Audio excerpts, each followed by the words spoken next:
നാം എല്ലാം ആഗ്രഹിക്കുന്നത് SNDP യോഗത്തിനൊരു മാറ്റമുണ്ടാകണം, SNDP യോഗത്തിന്റെ നേതൃത്വത്തിനൊരു മാറ്റമുണ്ടാകണം, അതിന്റെ പ്രവർത്തന ശൈലിക്കൊരു മാറ്റമുണ്ടാകണം എന്നാണ്. പ്രവർത്തന ശൈലി വളരെ പരിതാപകരമായി കഴിഞ്ഞിരിക്കുക. കഴിഞ്ഞ 28 വർഷമായിട്ട് SNDP യോഗത്തിന്റെയും SN ട്രസ്റ്റിന്റെയും പ്രവർത്തനം വളരെ പരിതാപകരമായിരിക്കുകയാണ്. വളരെ പരിതാപകരമായിരിക്കുന്നു എന്ന് പറഞ്ഞാൽ SNDP എന്നാൽ എന്താണെന്ന് ജനം ഉദ്ദേശിക്കുന്നത്, ജനം എന്താണ് SNDP എന്ന് പറഞ്ഞാൽ മനസ്സിലാക്കുന്നത് എന്ന് കേൾക്കുമ്പോൾ നിങ്ങൾക്ക് വിഷമം തോന്നും. SNDP എന്ന് പറയുന്നത് സർവ നാറികളും ദരിദ്രവാസികളും ഉള്ള യോഗം എന്നാണ് ജനം എന്ന് വിളിക്കുന്നത്. സർവനാറികളും ദരിദ്രവാസികളും ഉള്ള യോഗം എന്നാണ് SNDP യോഗത്തെ ഇന്ന് ആളുകൾ വിശദീകരിക്കുന്നത്. ഈ നിലയിലേക്ക് 28 വർഷമായിട്ട് വെള്ളാപ്പള്ളി നടേശൻ എത്തിച്ചു എന്നുള്ളതാണ് വെള്ളാപ്പള്ളി നടേശൻ നടത്തിയ ഏറ്റവും വലിയ നേട്ടം, സ്വന്തമായി ഉണ്ടാക്കിയ നേട്ടവും. കൂടാതെ ഈ സമുദായത്തെ ഇത്ര താഴ്ന്ന നിലയിലേക്ക് അധപ്പതിച്ചു എന്നുള്ളതാണ് വെള്ളാപ്പള്ളി നടേശൻ കാണിച്ച വലിയൊരു ജോലി എന്ന് പറയുന്ന കഴിഞ്ഞ 28 വർഷമായിട്ട്. ഈ പ്രസ്ഥാനത്തിൽ നിന്നുണ്ടായിരിക്കുന്ന ദുര്യോഗം എന്താണെന്ന് മനസ്സിലാക്കണമെങ്കിൽ, ആ ആളുകൾ ഇന്ന് സർവനാറികളുടെയും പ്രസ്ഥാനമാണിതെന്ന് പറയണമെങ്കിൽ അതിനുള്ള കാരണങ്ങളുണ്ട്. കഴിഞ്ഞ ദിവസം ഞാൻ കോട്ടയത്ത് ഒരാളിനെ കാണാൻ പോയി. പാലായിലുള്ള ഒരു അഡ്വക്കേറ്റാണ്, അഡ്വക്കേറ്റ് സന്തോഷ് കുമാർ എന്നാണ് അയാളുടെ പേര്. ഞാൻ കയറി ചെന്നപ്പോ അയാള് 2 കാലും എടുത്ത് മേശപ്പുറത്ത് വെച്ചിട്ട് ആളുകളെ അഭിസംബോധന ചെയ്ത് സംസാരിച്ചുകൊണ്ടിരിക്കുകയാണ്. അയാളുടെ വക്കീലാഫീസിൽ 2 കാലും എടുത്ത് മേപ്പോട്ട് വെച്ച് അയാളുടെ പാദങ്ങൾ കാണിച്ചുകൊണ്ടാണ് പാലാക്കാരൻ സന്തോഷ് കുമാർ ആളുകളെ അഭിസംബോധന ചെയ്യുന്നത്. എന്താണ് അയാൾ പറയുന്നത്? സന്തോഷ് കുമാർ പറയുന്നത് വെള്ളാപ്പള്ളി നടേശൻ തന്നെ ഇന്ത്യ ഒട്ടുക്ക് വിട്ട് SNDP യോഗം സംഘടിപ്പിച്ചത് താനാണ്. SNDP യോഗം ഇന്ത്യ ഒട്ടുക്ക് വെള്ളാപ്പള്ളി നടേശൻ പറഞ്ഞതനുസരിച്ച് വിട്ട് സംഘടിപ്പിച്ചത് താനാണ് എന്നാണ് സന്തോഷ് കുമാർ കാല് 2 എടുത്ത് മേശപ്പുറത്ത് വെച്ചുകൊണ്ട് ആളുകളോട് പറയുന്നത്. അപ്പോ ഈ നാറിയ പരിപാടി നാട് മുഴുവനല്ല, ഇന്ത്യ ഒട്ടുക്ക് നടന്ന് ഇവന്റെ സ്വഭാവങ്ങൾ കാണിച്ചു. പുറത്തിറങ്ങി വന്നപ്പോ എന്നോട് ഒരു പത്രപ്രവർത്തകൻ പറഞ്ഞു, സുഹൃത്തെ, ഇവനെ പോലുള്ള നാറികളാണ് ഇന്ന് SNDP യോഗം ഇവിടെ ഭരിക്കുന്നത്. അവിടെ മാത്രമല്ല, വെള്ളാപ്പള്ളി നടേശന്റെ രീതിയിൽ നിന്നാണ് ഇവനത് മനസ്സിലാക്കിയത്, ഈ പ്രവൃത്തി തുടങ്ങിയത് എന്ന് നമുക്കറിയാം. പണ്ടൊരു പലചരക്കുകട നടത്തി ഉപജീവനം നടത്തിയിരുന്ന വെള്ളാപ്പള്ളി നടേശൻ, ആദ്യകാലത്ത് വെള്ളാപ്പള്ളി നടേശൻ പലചരക്കുകട നടത്തിയാണ്, വീടിന്റെ മുന്നിൽ ഒരു പലചരക്കുകട നടത്തിയാണ് ഉപജീവനം നടത്തിയത് എന്നുള്ള കാര്യം ഇന്ന് പലർക്കും അറിയുകയില്ല. അക്കാലത്ത് ഒരു കാലെടുത്ത് പാദം കൃഷ്ണത്തിനടിയിൽ വെച്ച് കസേരയിൽ ഇരുന്നാണ് വെള്ളാപ്പള്ളി നടേശൻ കച്ചവടം നടത്തിക്കൊണ്ടിരുന്നത്. അതേ രീതിയിൽ വെള്ളാപ്പള്ളി നടേശൻ ഇന്ന് SNDP യോഗത്തിന്റെ ജനറൽ സെക്രട്ടറിയുടെയും SN ട്രസ്റ്റിന്റെ ജനറൽ സെക്രട്ടറിയുടെയും കസേരയിൽ ഇരുന്നുകൊണ്ട് കാലെടുത്ത് പാദം കൃഷ്ണത്തിനടിയിൽ വെച്ചിരുന്നുകൊണ്ടാണ് ആളുകളുടെ കയ്യിൽ പണം വാങ്ങിക്കുന്നത്, കാര്യപരിപാടികൾ നടത്തുന്നത്. ഇത് കണ്ടു വളർന്ന സന്തോഷ് കുമാറും അതുപോലെയുള്ള ആളുകളും SNDP എന്ന യോഗത്തെയും SN ട്രസ്റ്റിനെയും ഒരു ദരിദ്രവാസികളുടെ പ്രസ്ഥാനമാക്കി മാറ്റിയെന്ന് പറയുന്നതാണ് ഇവിടെ ഉണ്ടായിരിക്കുന്ന 28 വർഷമായി ഈ പ്രസ്ഥാനത്തിനുണ്ടായിരിക്കുന്ന വലിയ മാറ്റം എന്ന് പറയുന്നത്. ഈ പ്രസ്ഥാനം ഇന്ന് SNDP എന്ന പ്രസ്ഥാനം ഇന്ന് യൂണിയനുകൾ തോറും ശാഖകൾ തോറും ഭരിക്കുന്നത് ആരാണ് എന്ന് നോക്കിയാൽ നിങ്ങൾക്കറിയാം. ഷാപ്പിൽ കറിവ് വിളമ്പി നടന്നവൻ ഇന്ന് യൂണിയന്റെ സെക്രട്ടറിയാണ്, യൂണിയന്റെ പ്രസിഡന്റാണ്. കൊല്ലത്ത് തന്നെ നിങ്ങൾക്ക് ഈ സംഭവം കാണാം. ഷാപ്പിൽ കറിവിറ്റ് നടന്നവൻ ഇവിടെ യൂണിയൻ പ്രസിഡന്റ് ആയിട്ട് ഭരിക്കുന്നു. ഓരോ സ്ഥലത്തും ഷാപ്പിൽ കറിവിറ്റ് നടന്നവനാണ്. മാന്യമായി പെരുമാറുന്ന ഒരു വ്യക്തിയും SNDP എന്ന പ്രസ്ഥാനത്തിലില്ല എന്ന വസ്തുതയാണ് നമ്മെ ഏറ്റവും കൂടുതൽ വിഷമിപ്പിക്കുന്ന കാര്യം. മോഷണം എന്ന് പറയുന്നത് മോഷണത്തിന്റെ പരമാവധി പാരമ്യത്തിലെത്തിയിരിക്കുകയാണ്. ഇതിനെതിരായിട്ടുള്ള ഒരു ധർണയാണ്. കാര്യങ്ങൾ മാറാൻ വേണ്ടി നമുക്ക് കൂടുതൽ കൂട്ടായ്മയോടുകൂടി പ്രവർത്തിക്കണം. ഈ പരിപാടിയിൽ സഹകരിച്ച എല്ലാവർക്കും നന്ദി അറിയിച്ചുകൊണ്ടുകൂടി ഞാൻ ഈ പ്രസംഗങ്ങൾ ഉപസംഹരിക്കുന്നു.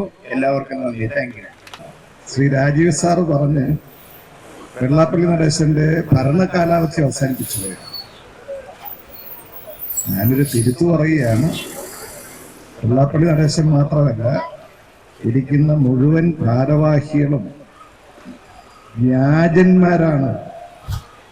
നിങ്ങൾക്കറിയാം, വക്കീലാകണമെന്നുണ്ടെങ്കിൽ LLB ബിരുദം എടുത്താൽ പോരാ, ബാർ കൗൺസിൽ രജിസ്റ്റർ ചെയ്യാൻ. അതുപോലെ ഓരോ പദവി വഹിക്കാനും അതിൻ്റെതായ കർമ്മം വേണം.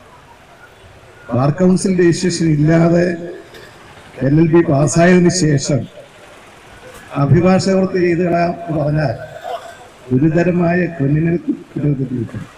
ശരി, അതേപോലെയാണ് പൊതുയോഗം തിരഞ്ഞെടുക്കുന്നത് കൊണ്ട് ഒരാളും SNDP യോഗം എന്ന കമ്പനിയുടെ ഡയറക്ടറായോ ജനറൽ സെക്രട്ടറി ആയിട്ടോ പ്രവർത്തിക്കുന്നതിനുള്ള അർഹത നേടുകയും ശ്രദ്ധിച്ച് കേൾക്കേണ്ട കാര്യമാണ്. അപ്പൊ ആ അർഹത കിട്ടണമെങ്കിൽ 2013 മുതൽ പുതിയൊരു നിയമം വന്നതിന് ശേഷം പ്രത്യേക നിബന്ധനകൾ വന്നു. ഓരോ കമ്പനിയുടെയും ഡയറക്ടർമാരാകണമെന്നുണ്ടെങ്കിൽ ഒരു പ്രത്യേക രജിസ്ട്രേഷൻ കിട്ടും. ഡയറക്ടേഴ്സ് ഐഡന്റിഫിക്കേഷൻ നമ്പർ എന്ന് പറഞ്ഞ് കേന്ദ്ര ഗവൺമെന്റ് അണ്ടറിലുള്ള ഒരു വ്യവസ്ഥായിതമായിട്ടുള്ള നടപടിക്രമത്തിലൂടെ ഒരു പ്രത്യേക രജിസ്ട്രേഷൻ നമ്പർ എടുത്തിരിക്കണം. ആ നമ്പർ എടുക്കുന്നത് കൂടാതെ മറ്റ് കാരണങ്ങൾ, കമ്പനി നിയമപ്രകാരമോ മറ്റ് കോടതി വിധിയിലൂടെയോ താൻ ഡിസ്ക്വാളിഫൈ ചെയ്തിട്ടില്ല എന്ന് പറഞ്ഞൊരു സ്റ്റേറ്റ്മെന്റ് കൂടെ കൊടുക്കണം. അപ്പം ഡിൻ വേണം, നോൺ ഡിസ്ക്വാളിഫിക്കേഷൻ സ്റ്റേറ്റ്മെന്റ് വേണം. ഇത് രണ്ടും കൂടെ കൊടുത്താൽ മാത്രമേ ഒരാൾക്ക് SNDP യോഗത്തിന്റെ ഭാരവാഹിയാകാൻ പറ്റുള്ളൂ. 2022 SNDP യോഗത്തിന്റെ വാർഷിക പൊതുയോഗം നടത്താനായിട്ട് തീരുമാനിച്ചു. അതിന്റെ 7ാം ഐറ്റമായിട്ടൊരു പരസ്യം കൂടെ കൊടുക്കുന്നത്, പരസ്യത്തിൽ 7ാം നമ്പർ ഐറ്റം. അത് ഡിൻ വേണം, നോൺ ഡിസ്ക്വാളിഫിക്കേഷൻ സ്റ്റേറ്റ്മെന്റ് തുടങ്ങിയ കാര്യങ്ങൾ കൂടി സ്ഥാനാർത്ഥികൾ നൽകിയിരിക്കണം എന്നൊരു പ്രത്യേക നിബന്ധന എഴുതി ചേർക്കുന്നത്. അതില്ല. ഞാൻ ഈ പറഞ്ഞ 2 കാര്യങ്ങളും ഇല്ലാതെ നോമിനേഷൻ കൊടുത്ത മുഴുവൻ ആളുകളുടെയും നോമിനേഷൻ തള്ളിക്കളഞ്ഞു എന്ന് പറഞ്ഞാൽ നിലവിലുള്ള ഭാരവാഹി കമ്പനി, നിലവിലുള്ള ഭാരവാഹികൾ, റിട്ടേണിംഗ് ഓഫീസർ എല്ലാം ചേർന്നുകൊണ്ട് പ്രാബല്യത്തിൽ വന്ന ഈ നിയമം കഴിഞ്ഞ SNDP യോഗം തെരഞ്ഞെടുപ്പിൽ പ്രാബല്യത്തിൽ വരുത്തിയതാണ്. ആ നടപടി പൂർണ്ണമായും ഞങ്ങൾ ശരിയൊക്കെയാണ്. അത്രയും നിബന്ധനകൾ പാലിച്ച് മാത്രമേ ഒരാൾക്ക് SNDP യോഗത്തിൽ ഭാരവാഹിക്കാൻ പറ്റൂ. ആ നിബന്ധനകൾ പാലിക്കാതെ SNDP യോഗത്തിന്റെ പൊതുയോഗത്തിൽ തെരഞ്ഞെടുത്തതുകൊണ്ട് മാത്രം ആരും അതിന്റെ ഭാരവാഹികളാകുന്നില്ല. ഇതേ നിയമം 2013 ബാധകമായിരുന്നു.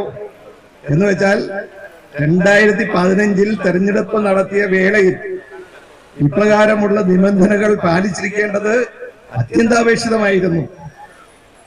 എന്നാൽ അതൊന്നും പാലിക്കാതെ ഭാരവാഹിത്വ പട്ടികയിൽ കയറി ഞെളിഞ്ഞിരിക്കുന്ന ഈ വിദഗ്ധന്മാർ SNDP യോഗത്തിന്റെ ഒരു ഭാരവാഹിത്വത്തിലും ചെന്നെത്തിയിട്ടില്ല.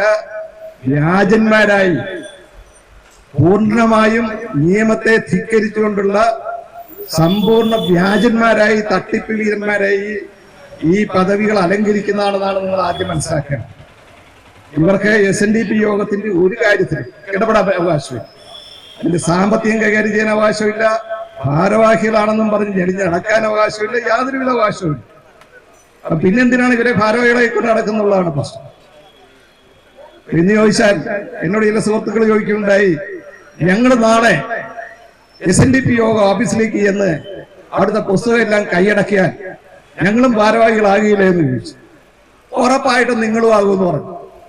ഇവന്മാർക്ക് ഇങ്ങനെ നടക്കാമെന്നുണ്ടെങ്കിൽ നിങ്ങൾക്കും കയറി അവിടെ ഇരിക്കാം, ഭാരവാഹികളായി നിങ്ങൾക്കും അവകാശപ്പെടാം എന്ന് മറുപടിയും പറഞ്ഞിട്ടുണ്ട്. പക്ഷെ ആരും ഇതൊരു തയ്യാറായിട്ടില്ല. തയ്യാറായ അത്രയേ ഉള്ളൂ. അതുകൊണ്ട് ഈ ഇരിക്കുന്ന ഭാരവാഹികളെല്ലാം വ്യാജന്മാരാണ് എന്നുള്ളതാണ് ആദ്യം മനസ്സിലാക്കേണ്ടത്.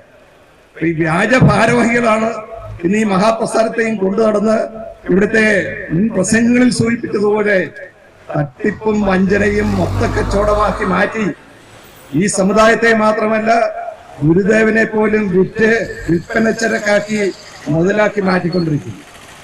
അതാണ് നമ്മൾ ഏറ്റവും പ്രധാനമായി മനസ്സിലാക്കേണ്ട കാര്യം. ഇതിനെതിരെ ഉള്ളൊരു പ്രതികരണമാണ് ഇവിടെ നിന്ന് നടക്കുന്നത്. അതിന്റെ ടൈമിങ് വളരെ പ്രധാനമാണ്. വളരെ ഒരു നല്ല സമയത്ത്, വളരെ പ്രധാനപ്പെട്ട ഒരു സമയത്താണ് ഈ ഒരു പരിപാടി ആവിഷ്കരിച്ചത്.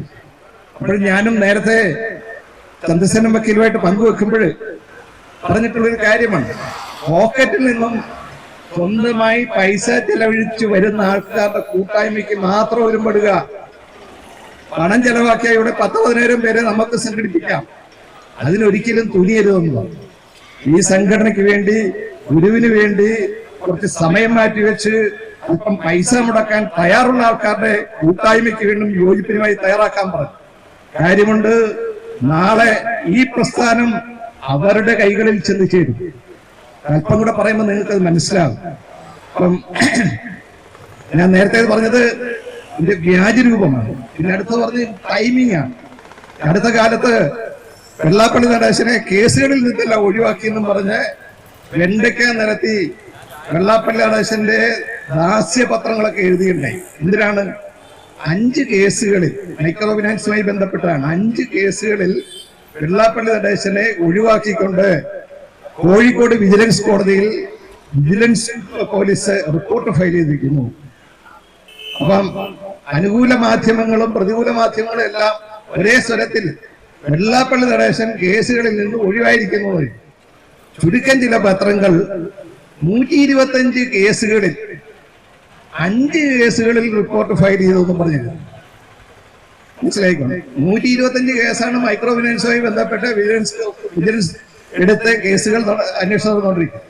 125 നിന്നും 5 കേസുകളുടെ റിപ്പോർട്ട് ഫയൽ ചെയ്തപ്പോഴാണ് എല്ലാ കേസുകളിൽ നിന്നും ഒഴിവായി എന്നുള്ള ചിത്രീകരണം നടക്കും. എന്റെ കൂടെ നടക്കുന്നവരും വിഷമപൂർവ്വം വന്ന് ചോദിച്ചു, ഇത്രയും വൃത്തികേട് കാണിച്ച ആളിനെ എങ്ങനെ ഇതിനകത്തുനിന്ന് ഒഴിവാക്കി? കേസിൽ നിന്നെല്ലാം രക്ഷപ്പെട്ടല്ലോ അയാളെന്ന് പറഞ്ഞു. നല്ല വിഷമത്തോടെ ഒന്ന് ചോദിച്ചവരുണ്ട്.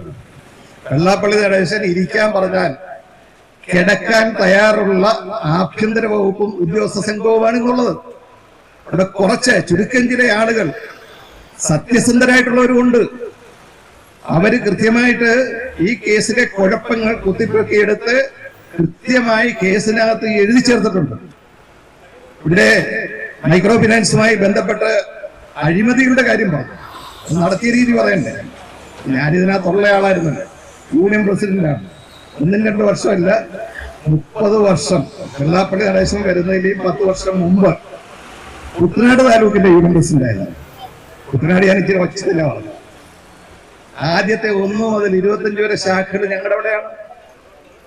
നിങ്ങളെ ഗുരുവിന് വേണ്ടിയിട്ടുള്ള ഏത് കാര്യത്തിലും ഒരു സ്വാർത്ഥ ലാഭമില്ലാതെ ഏറ്റവും കൂടുതൽ ഒന്നിച്ചു കൂടുന്ന പ്രദേശമാണ് അവിടെ.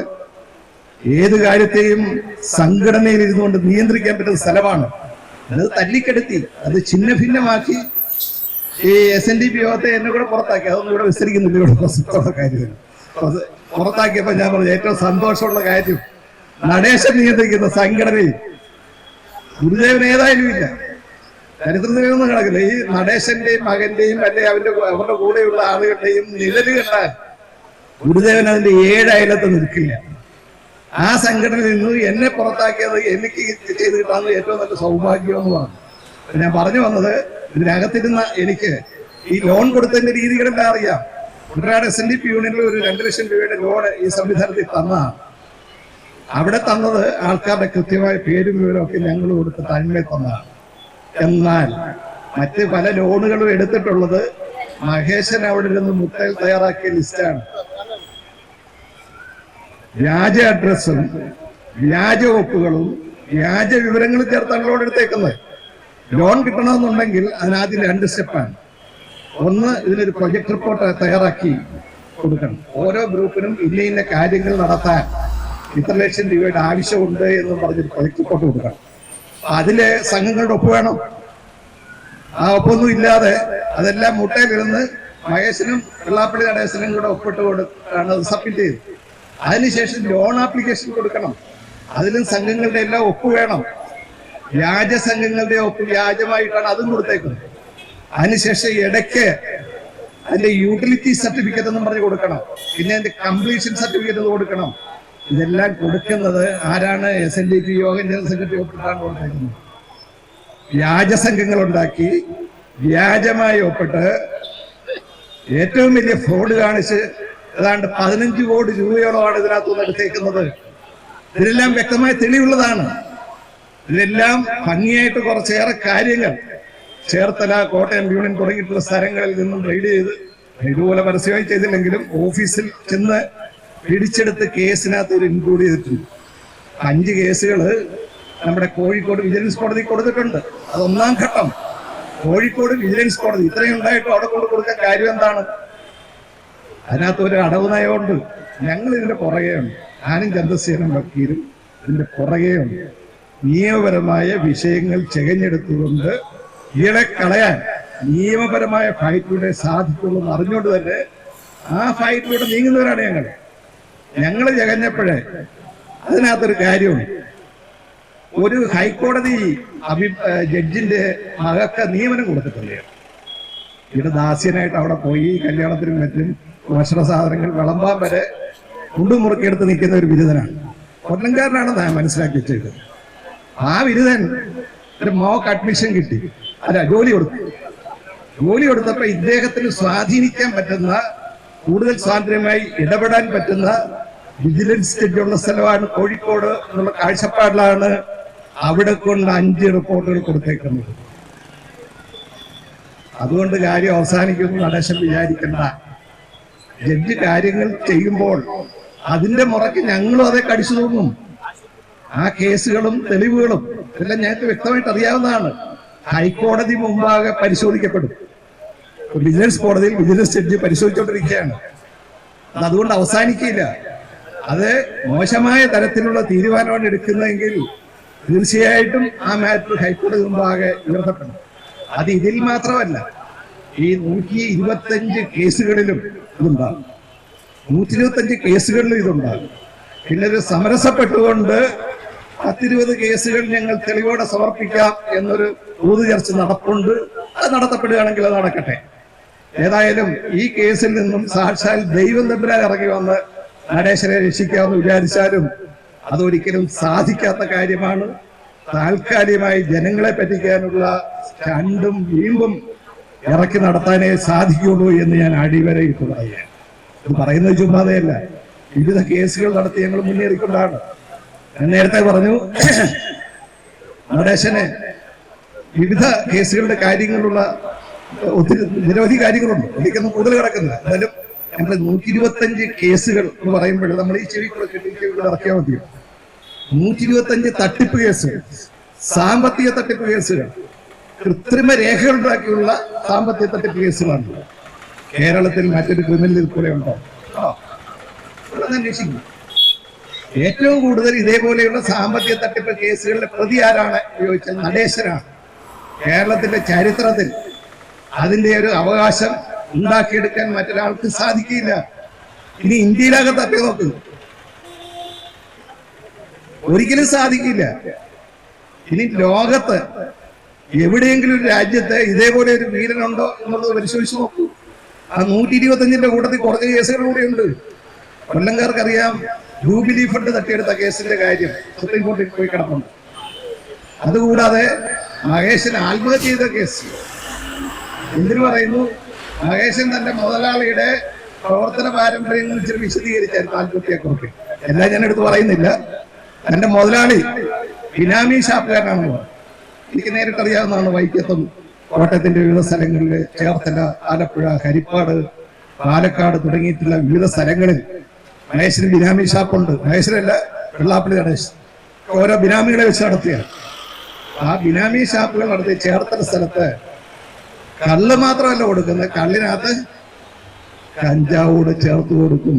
പരമേശ്വരൻ സാറിന്റെ രാജീവിനൊക്കെ നന്നായിട്ട് രാജീവ് സാറിനൊക്കെ നന്നായിട്ട് അറിയാവുന്നതാണ്.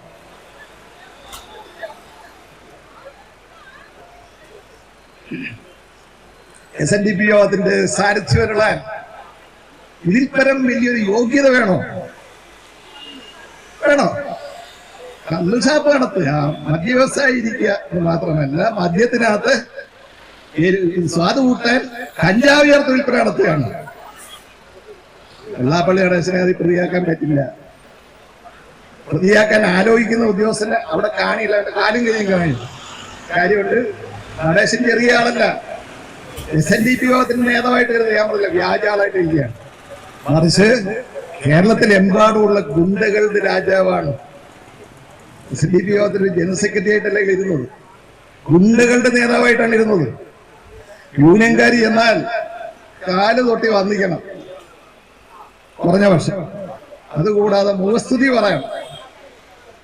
അതും പോരാഞ്ഞ്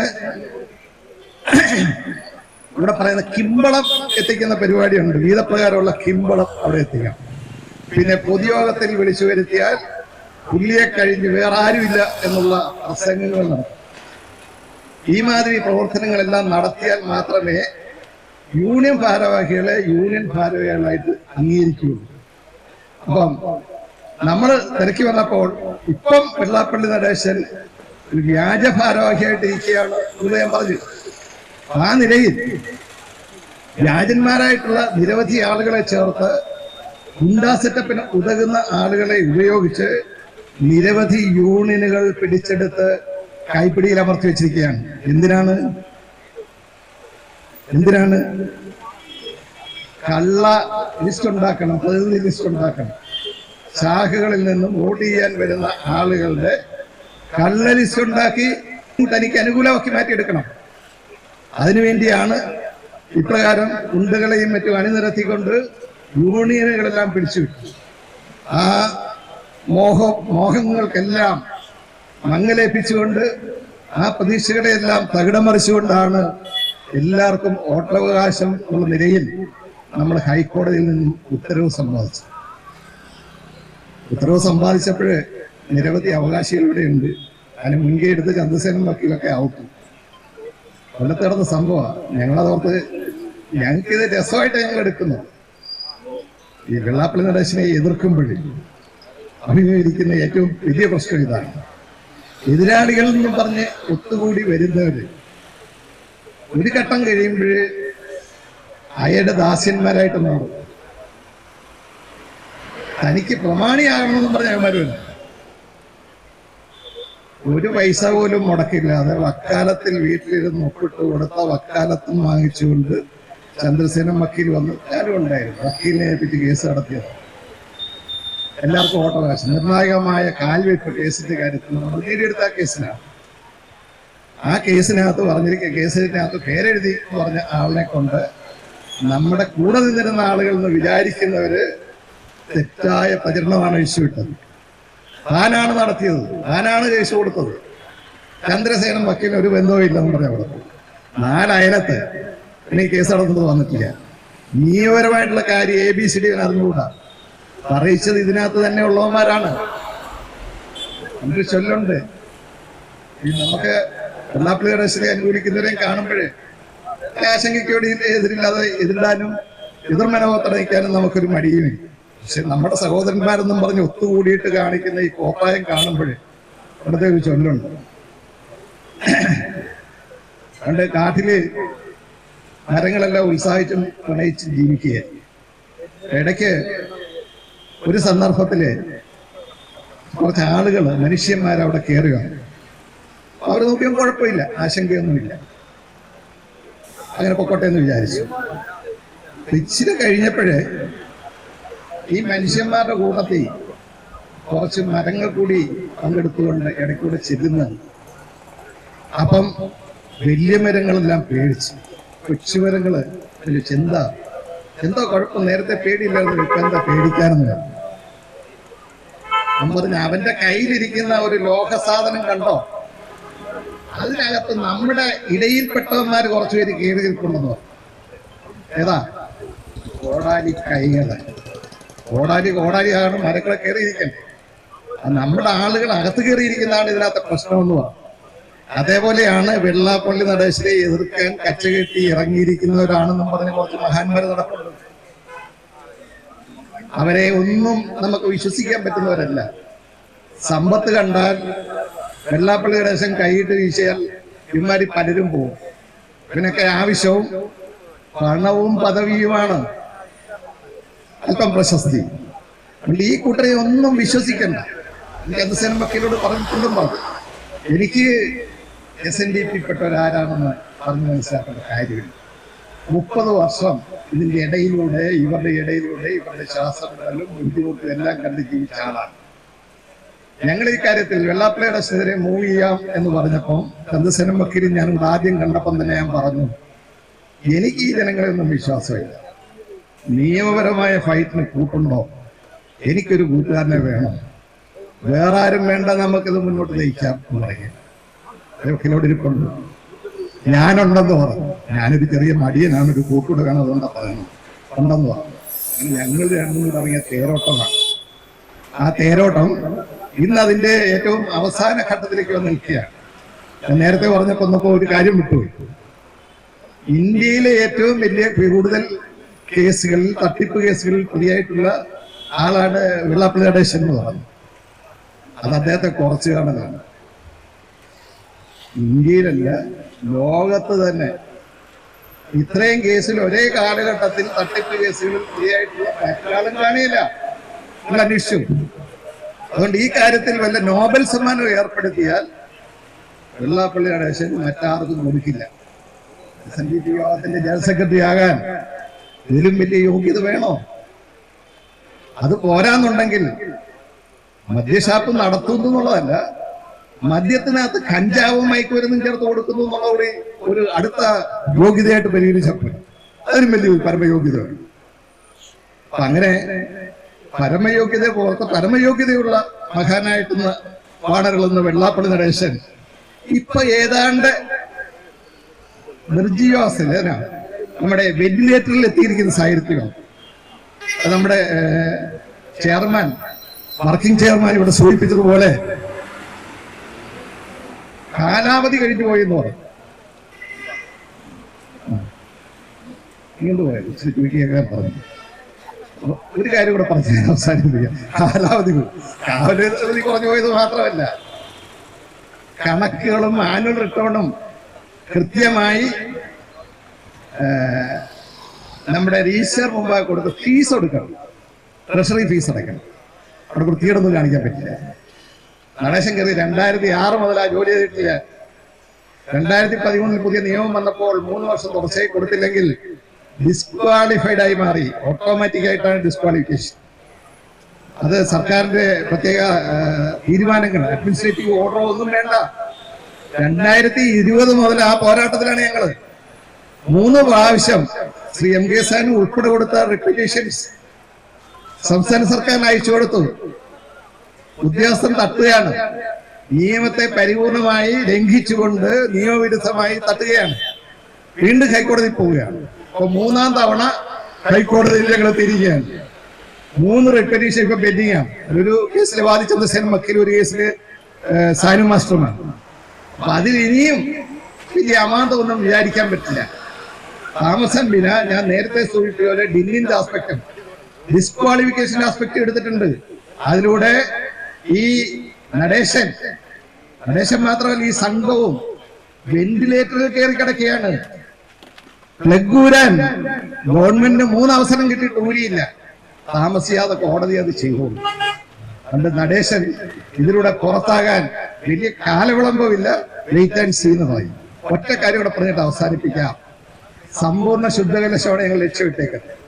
നിയമാവലി പുനരാവിഷ്കരിക്കപ്പെടുന്ന ഒരു സംവിധാനം ഇതിനകത്ത് വന്നിട്ടുണ്ട്. കേസിൽ വിധിയായി കിടപ്പുണ്ട്.